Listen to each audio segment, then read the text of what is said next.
Welcome to the Raise Your Bars podcast, where it's all about elevating your life one step at a time. With your hosts, Chris Baker and Al Rattan. Together, we're here to guide you through the transformative journey of self-improvement and success. Have you ever wondered what behaviors and actions you need to change to achieve the results and success you desire in life? Well, you're in the right place. Each episode, we dive deep into the strategies, mindset shifts, and practical steps you can take to raise your bars. From personal development to professional growth, Chris and Al share their expertise, experiences, and the occasional tough love, all designed to empower you to reach your full potential. So, whether you're looking to make a big change or simply fine-tune your path to success, grab a seat and let's raise those bars together. Now, let's welcome your hosts, Chris Baker and Al Rattan.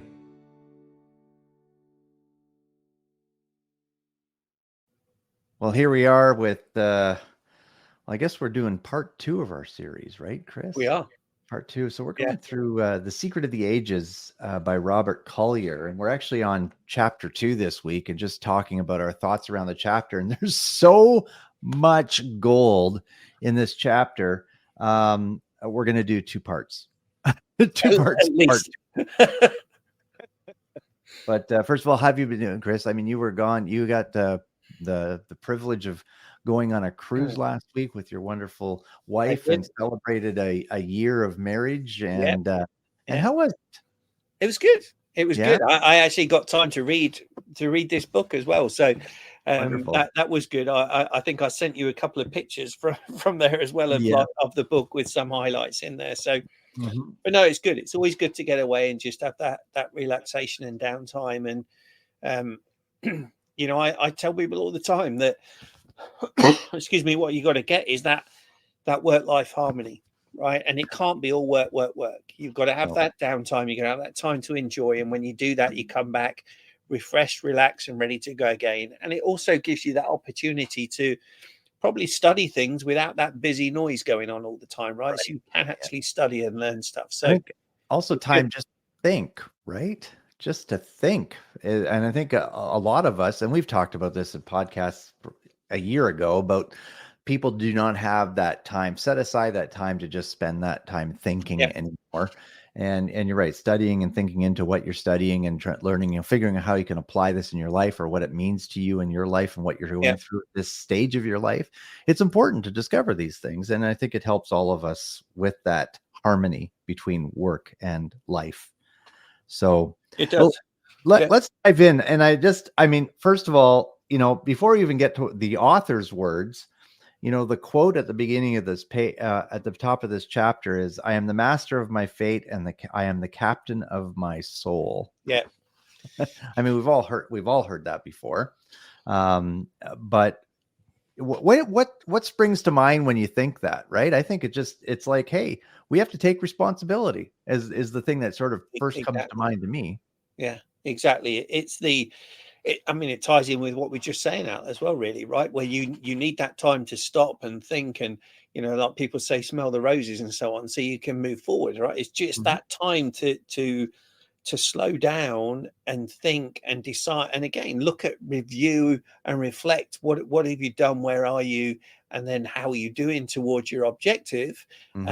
And then move forward. And it reminds me again, there's a quote that in the Emerging Leaders program that I do at Disney, we use a John Maxwell quote, and I'll probably mix it up a little bit, but it's like, you know, people don't control their futures, they control the habits, and it's the habits that control their future, right? It's something along those lines, which is the same sort of thing here, and it's really what bars is. Yes. Right?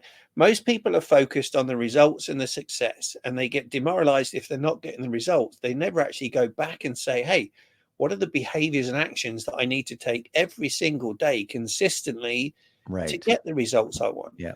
Right. Or what are the behaviors and actions that I'm taking now that are delivering the results I want, and what do I need to change? Right? Exactly. And I think one of the, you know, we haven't even gotten to the author's words yet here, and we're already almost 4 minutes in, but I think what you said there too is key, is what am I doing consistently daily? Right. And I think a lot of people try to put all this like, okay, I'm going to change everything in, you know, 1 or 2 days of really, you know, focused work on something, but that doesn't give you lasting results. and success that leads to significance either, right? So that daily consistent activity is going to help you reach those goals, dreams, and desires you have. And if you don't put that in, you're just going to be floundering, and you'll probably be where you are today or further behind a year from now. Right. And I think that the consistency is key, but also, understanding that good things take time. Yes. Right. And we live in what I call a microwave society, where we expect to put everything in, close the door, press the button, and we take out a finished product. Right. Amazon is another great example of that. If we have to wait more than 48 hours for an Amazon delivery now, we think there's something wrong. Right. Where it wasn't that long ago that a week, 2 weeks was like acceptable for a delivery period. Right. I live in rural Manitoba, Chris. I know. 72 hours is normal. Yeah, but even 72 hours, that's still quick. You think like 15 years ago. I know. What would the delivery time have been then? It probably would have been 2 or 3 weeks. Yeah, exactly. Right? What blows my mind today is I can get a package from China quicker than I can get something from within Canada. Right. Yeah. I don't know. And that's okay with those things, but we then expect it with everything else in our life, right? I think we a lot of expect those instant results, the instant gratification, and it's not realistic for things that are worthwhile. And I think a lot of people have that unrealistic expectation, even walking into jobs these days, right? They walk in expecting they're going to get a senior executive level leadership role and the pay that comes along with it because, well, I got a degree, and it doesn't work that way. But let's talk about this, because talking about age and stuff like that, the one thing, this is like the second paragraph of the second chapter, says the mental age.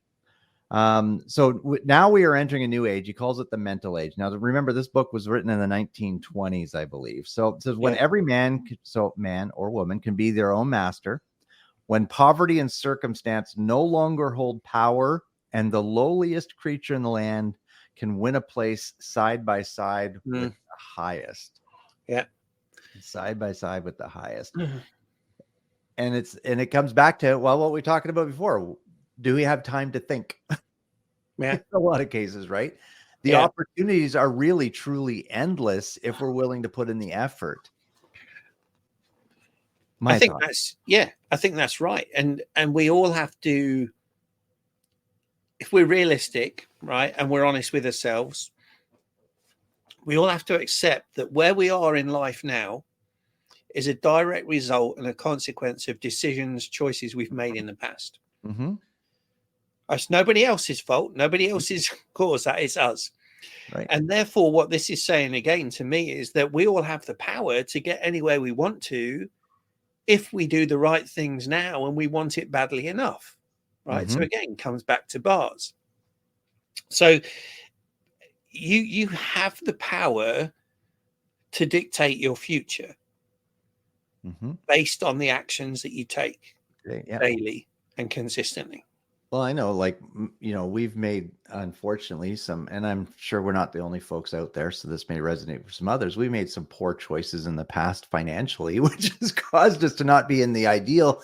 At this age, you would expect we would be a little bit further along than we are.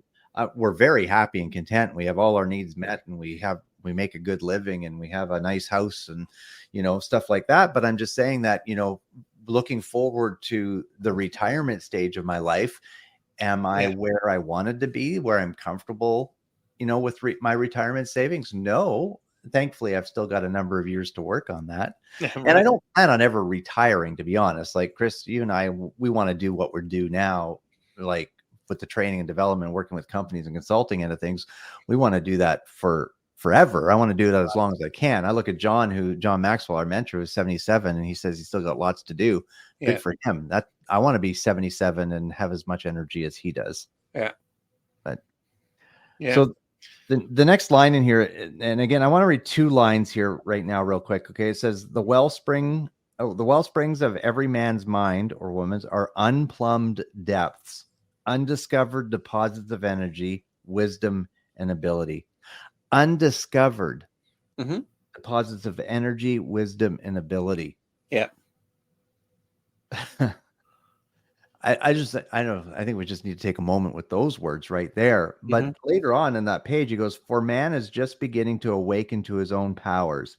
He is just getting an inkling of the unfathomed riches buried deep in his own mind.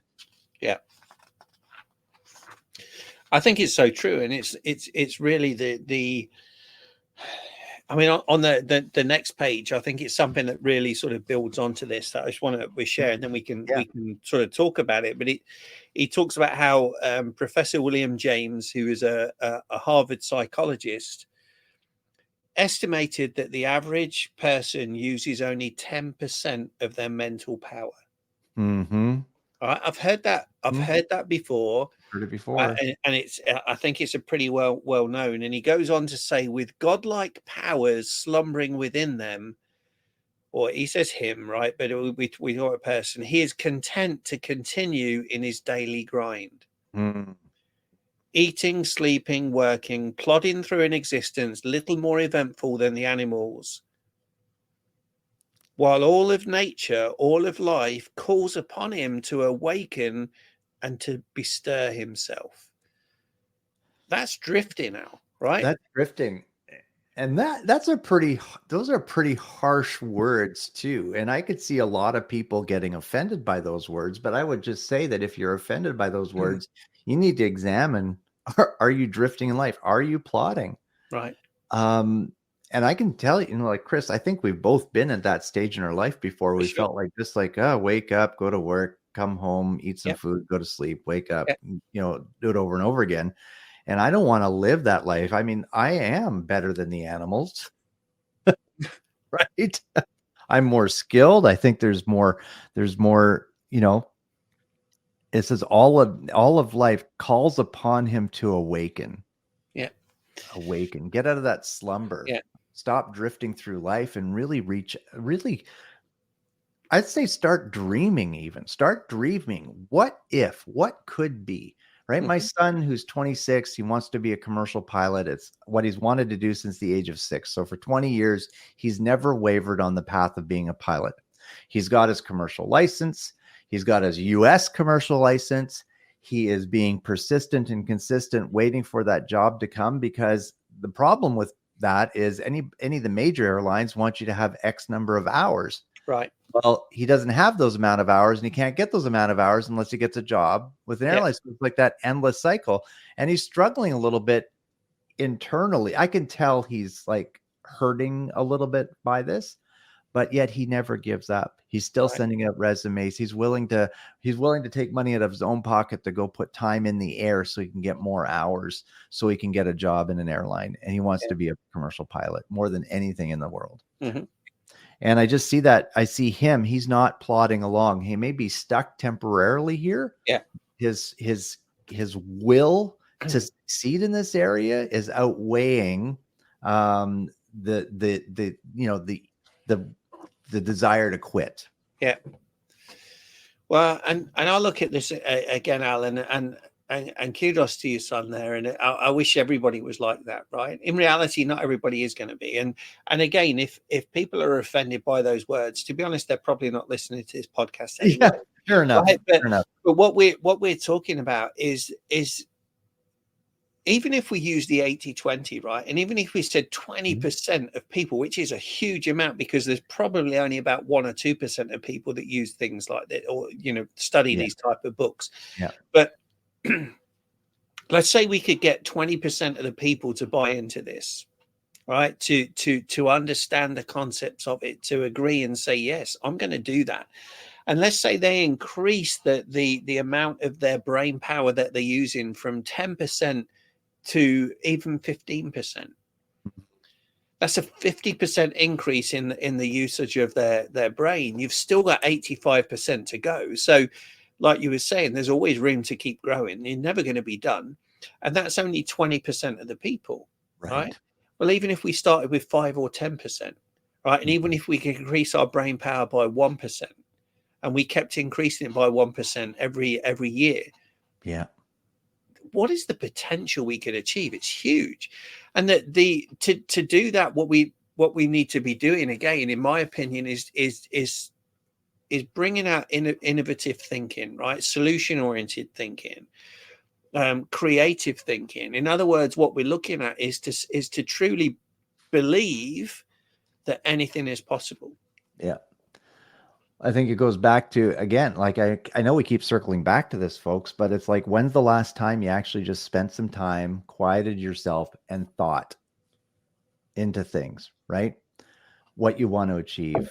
Are you drifting through life? Yeah. Have you reached the goals that you set out to achieve? Are you at the place in your career you hoped you'd be? What can you do to change things so you could get to that place you want to be, financially, career-wise, family-wise, in your community, right? And I think that, again, we get into that. We just get into that mindset of, it's just easier to just sit down on the couch and turn on the TV and check out on life, versus actually going out and reaching for your goals. And I know you and I have purposed, right, to continue growing, to read books like this. This book is not an easy read. No, it's not a light read. And but I highlighted so many quotes from it in just the first few pages of this chapter. And it made me think. And it actually, even I would use the word convicted me a little bit, right? Made me look a little bit inside myself and saying, wait a minute, am I really being the master of my fate? Right? Mm-hmm. Am I really the captain of my soul? And at times I think not. And I want to lead that to my next point here. When he starts talking about the mind, right? And he talks about the conscious mind. He says your conscious mind is the porter at the door, the watchman at the gate. It is to the conscious mind that the subconscious mind looks for its impressions, right? So our subconscious mind is only going to believe what we tell it, mm-hmm. what we allow it to believe. So if we're always going to walk around saying, I'm a failure, I'm a loser, I'm dumb, guess what? Your subconscious mind goes, oh, it must be true. I'm a failure, I'm a loser, I'm dumb, right? We've talked about this before. So if you're using those types of words, you need to change your thought patterns, right? But he says, shut the door on every suggestion of fear, worry, or disease.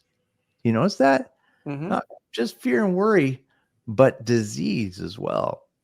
Yeah. Wow. That's just so good.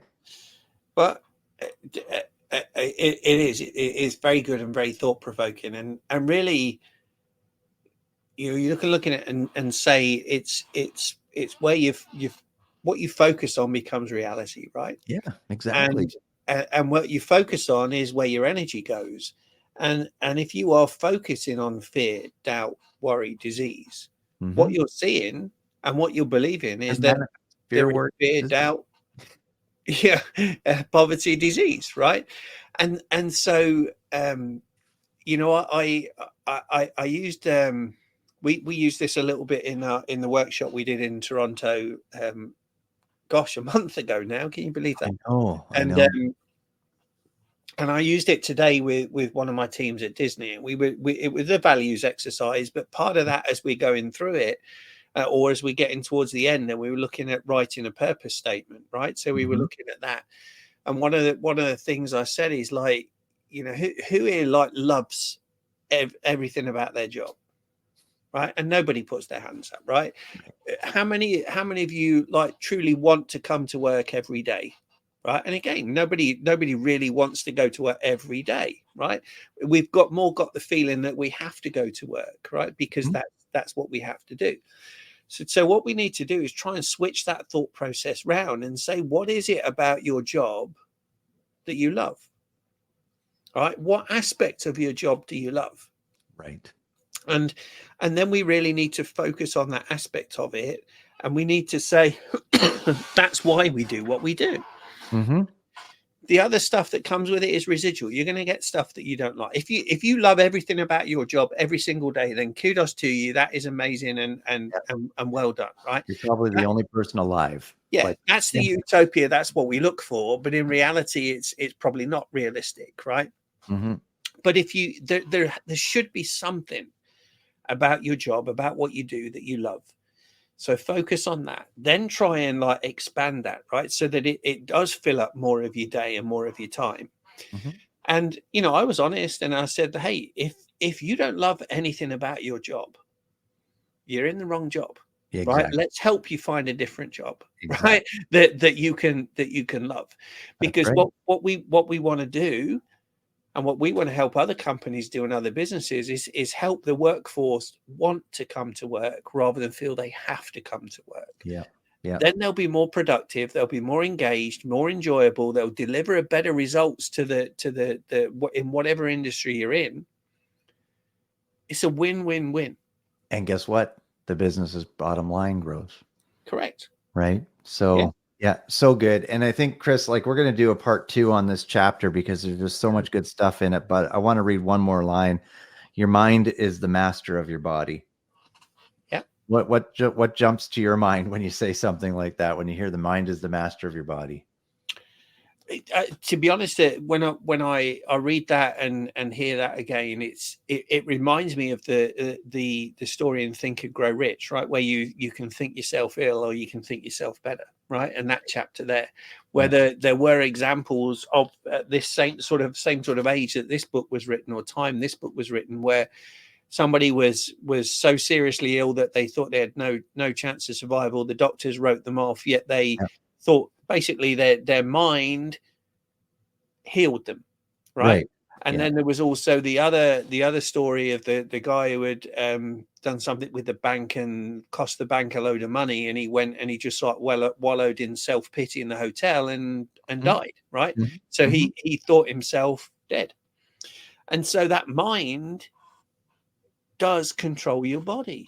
Our mind is a super computer, like much more powerful than any other computer that exists, and it has tremendous power.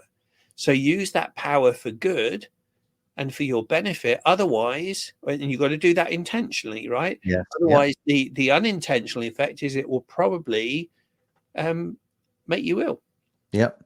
And I mean, like the ill could be depression. It could be, it could, or on the other end, it could be, you could have joy. Right. And I think a challenge for our listeners this week, I'm just thinking, is really examine what you're telling your subconscious mind, what you're allowing it to believe.